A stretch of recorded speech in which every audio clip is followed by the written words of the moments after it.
Rick Dollar with NetRadioDogs.com, and we are in Pigeon Forge, Tennessee with the one and the only, we've been promising this, Mr. Randy King. Randy, how are you, sir? Doing good. How you doing, Rick? I'm doing great, man. It's good to see you. Good to be here. Good to see you out of your makeup and see what the real guy looks like. No, this is the makeup. Oh, okay. Whoops. Missed that one. Can you cut that out, Tony? Okay, good. All right. We are here due to the overwhelming demand of more information about you. We did a podcast interview with you, I'm going to say a month and a half ago, and we've got a lot of response. A lot of people want to know more about what you do. In the podcast, we touched on where you came from, what you're doing now, but we're going to go into the future a little bit and see what you got planned for the future. Of course, we're coming up on October the 21st, which is Back to the Future. That means they come. Exactly. The future's a good thing to talk about. So I'm actually waiting on that to happen. Yeah. Well, another weekend. I want the hoverboard, though. That's the thing. Now, I know you started doing this in a churk. Can you kind of fill us back in on where that was and what motivated you to do that? It was in Florence, Alabama. I was just trying to figure out what I was going to do as far as ministry-wise, and I saw a guy who was visiting, came up from Florida. Right. And he didn't do with the makeup, he just basically did mime for street type evangelism. Right. And when I saw it, it just struck me that it was something I wanted to do in my heart, and that kind of got me started. And of course, I'd been already influenced by like Carol Burnett and Red Skelton, and, exactly, you know, all those guys, and Shields and Yarnell, and it was just something that fascinated me, and that's how I got started. It's great when you can use your talent that you've been given to do what you want to do with. You know, that's a good thing. Yeah, and now working here at the island and being able to do it as a job, right? It's like, it's the best. That's a dream come true, I'm sure. It's always good to do what you love. Exactly. I mean, it just, I'm kind of jealous a little bit. Just the thing about you is every time I see you or talk to you, you are just so happy. You have a very positive thing going on. But you always tend to bring a little something good with you every time you walk in the room. I try to.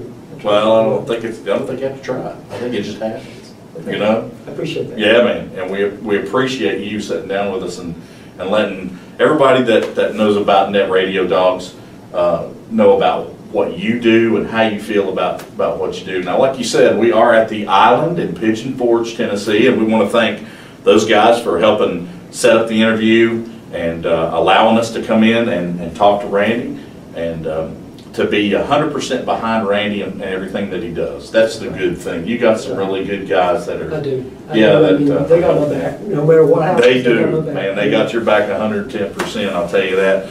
And we want to thank David Ware for that also. He worked hard to get this done for us, and we appreciate him.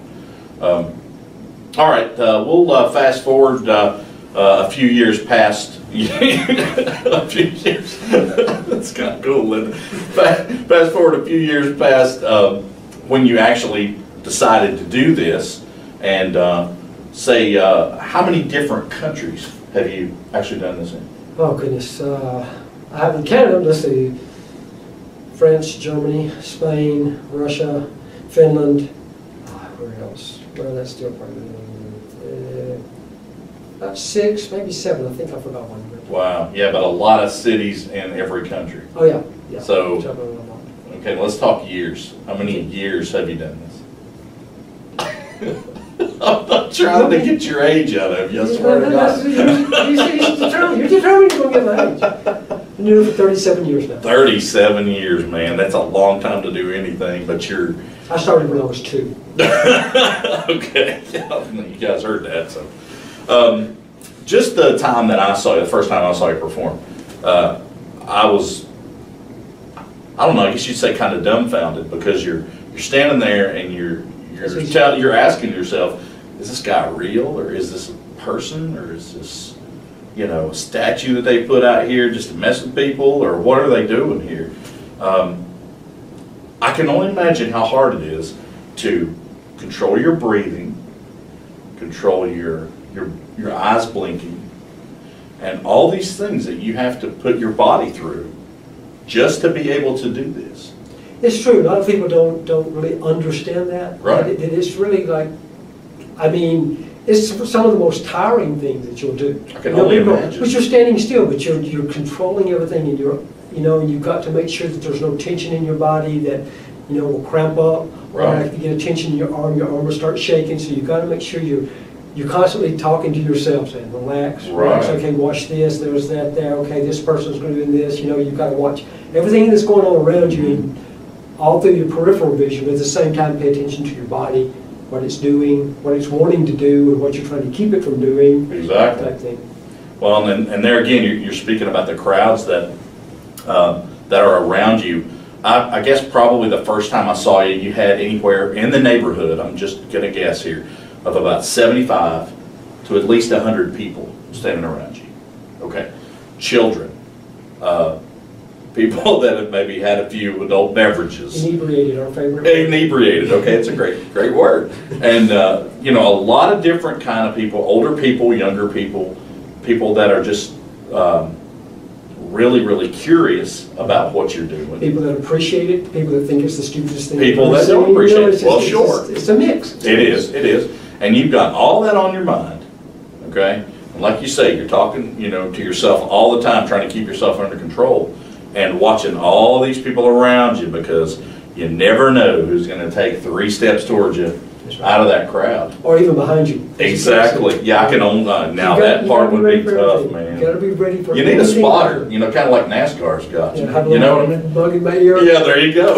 You need to go. That's behind you. You're right. You got to watch that. So. You're right.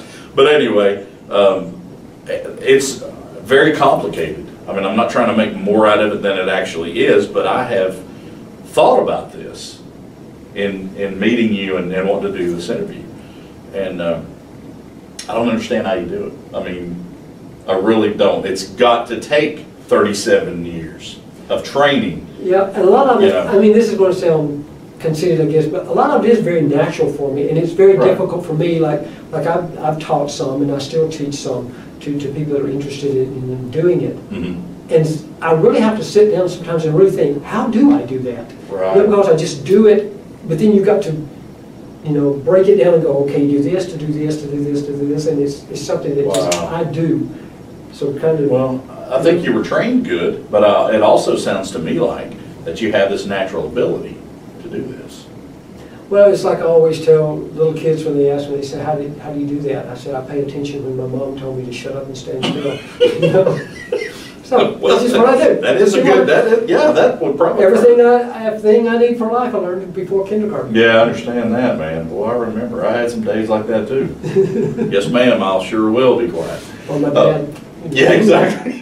Whatever it takes, But there again, you've done this in so many different countries. You've come back basically to the Knoxville area, I think is where you live, and you come all the way over here, and you work at the island in Pigeon Forge. And what do you do in your spare time as far as your costumes and things like that go? Now, you come up with the ideas for the characters, so you have all this creative going on in about what you're going to do next. Right, and then I basically make all my costumes. Wow. Make everything I possibly can make, I do. Like, of course, the wigs I don't make, the shoes I don't make, but everything else that goes with it. Right now, though, I'm working on the one for the Winterfest that will be here starting in November. I've got it on hold right now because this time of year, of course, being October, my grandkids are going, I need a Halloween costume. There you go. So now I'm doing grandkid Halloween costume. Yeah, actually, I saw that the other day on your Facebook page. Little gentleman there, what was his name? Mason. Yes. My grandson. He had the coolest looking Joker costume. Yeah. And right now I'm starting on another one, Hulkbuster. Oh, wow, I can imagine. Yeah, it's driving me crazy trying to figure out how to do that one. Yeah, I can only understand. How many grandkids do you have? I have 10. Oh my gosh. Well, that knocks my 6 out of the saddle, don't it? I'm trying to get them to go for 2 more, so I gotta have a dozen. Well, the good thing is, man, you've got such a positive outlook on what you do. I know the joy of having grandchildren. I mean, people can say what they want to, but grandkids are great.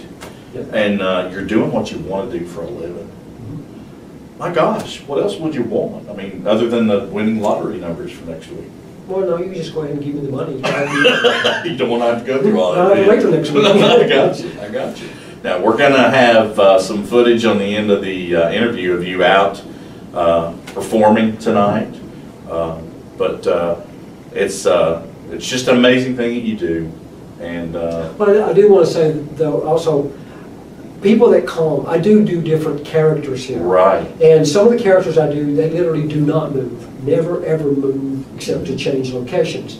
But then there's some, which what you'll see tonight, that do move, like when people come up, they're very robotic. Right. So people, when they come, they never know exactly which character they're going to see. Right. And of course, people have actually argued whether I'm the same person or not. And that is kind of funny, you know. And there was one guy one night that said, "Oh no, he's not the same person." And his girlfriend or wife was like, "Yes, he is." He goes, "No, his face structure is different." And I'm thinking, "There's nothing different about me. I'm exactly the same person." But you know, they may come, and if I'm doing one statue, they may see me move. I'm doing another. They may see me not move, so you know. Sometimes it causes a little confusion because they'll see me doing the statues that move, and then the next time I'm doing one that doesn't, and they think I'm supposed to move, and they go, "No, he's not moving. He's supposed to move." You know. It's the thing with, you know, it's just what you do, and they don't know. They're not going to understand. Nobody's going to understand exactly what's going on until they get up there and stand up there for, I don't know, 2-3 hours. Just let her rip, you know. That ain't gonna happen though. Not gonna happen. So they're not that curious. But we're really looking forward to seeing you perform tonight, and very thankful that you sat down with us. And what are you gonna do in the future, man? How long are you gonna do this? Well, I was thinking about that. I was like, well, I guess my characters, sooner or later, my characters are going to have to start leaning toward old men. How many old men characters are there? I don't know. Future, right now, very possible that I will be going back overseas next year. Wow. We won't know that though until later into 2016. Right. But that's my plan right now. If that doesn't work out, we'll see. I haven't got any plans other than that, because if I'm able to go back overseas, I will definitely go back overseas. Where would you go if you went overseas? I'll be going back to Russia. Russia? Yeah. Okay. That sounds kind of strange. Yeah, really. Remember, you told me that there's a whole legion, a whole street of people doing statue. That was in Spain. And that was in Spain. Yeah, that really shocked me, because I wasn't aware that it was so popular there. Yeah, yeah. The arts overseas in Europe, totally different mindset as far as the public regarding the arts and the performing arts than it is in the States. Wow. Totally different. Totally like different. In what way? They respect it. I mean, even clowning. In the States, when people think of clowning, they think, funny guy, you know, or something. Oh, he's scary. But overseas, it's considered a very high art form, because they understand that getting people to laugh is not an easy thing to do. And if you're successful at it, then you're very good. Yeah. You know, me doing mime, it was considered, you know, up there, which was strange for me when I first started doing it. I kind of enjoyed it, you know, I realized how they looked at it. But here, when people think of mime, it's somebody to aggravate, somebody that, you know. Yeah. But over there, it's like they respect you, I mean, as an actor. Well, you know, tried stand-up comedy years ago, and I'm sorry. It was, yeah, me too. No, it was the very first time I went on stage, I bombed. And it was terrible. I was in a town that I didn't know anybody. I was in a strange place, the whole 9 yards. But the second time I went on stage, I had learned something from the first time. And it got better, it got easier. And then being in the radio business for so many years, I had fun with it then. Because then it just started, I don't know, the little thing just clicks in your brain, and what you're supposed to say just comes to you. Yeah. And it just comes naturally. You learn to read the audience, you learn to be yourself. That is so true. And so I know a little bit of what you're talking about, but you know, you've taken it a step further than I've ever. It's like one person tried. They said, do you realize that you keep people watching you and you're not doing anything? Exactly. And you're still gathering a crowd. They're like, it's this amazing. Is kind of strange. You know? Not really, man. It's just sheer talent. And people, I think, can sense that. And they sense how hard that is. Some do, yeah. Yes, and they do, but most of them do. Most of them. Most of The the ones vast that I've majority seen do. standing out there looking at you, they're in awe because they don't understand how you're doing it. And at least you've given us a little peek into that. And you know, this interview is probably not going to give you know, as much credit to you as it should. But, and like I said, until somebody gets out there. At this point. Oh my God. What difference does it make? Sorry, I had to say that. Oh my God. Thank you. You owe me that. Okay. All right. Well, good enough. Well, we're going to let you get dressed, and hopefully we'll see you out there. And all right. Could be great, you know. Hey, for Nat Radio Dogs, this is Rick Dollar, Tony Dean, and Mr. Randy King. Ah! My God! Where'd you come from? No, forgot he can't talk.